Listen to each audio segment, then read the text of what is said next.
United Nations Climate Summit set to take place over the next week and a half in Paris. All eyes will be on climate change and promoting clean energy.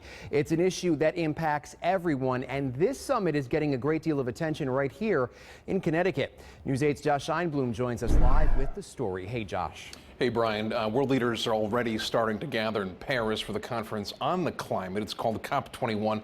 They'll be working to reach an agreement to keep global warming below what most scientists believe is a critical temperature threshold. And as time gets closer for the talks to get underway, here in New Haven, some Connecticut residents gathered to spread a message at the local level.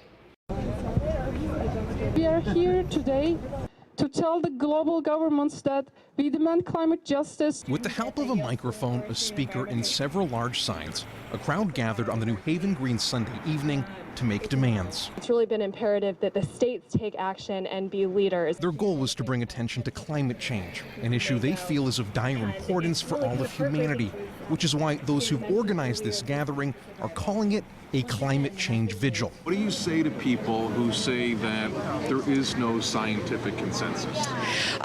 Well, there is scientific consensus. 97% of scientists agree that climate change is happening and that it is man-made. And my tactic is to just not engage with people because they're trying to get a rile out of us. Emily Weir was here as a member of an organization called the New Haven Climate Movement.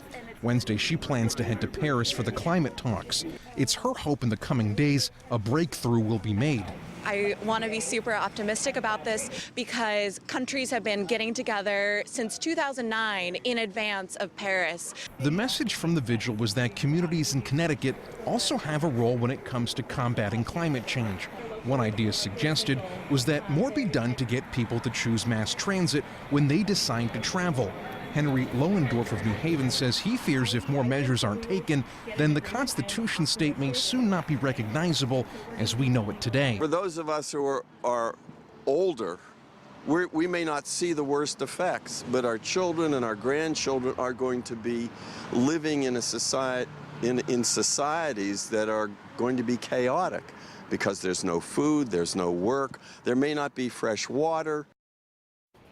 More than 40,000 delegates from 195 countries are attending the conference in Paris.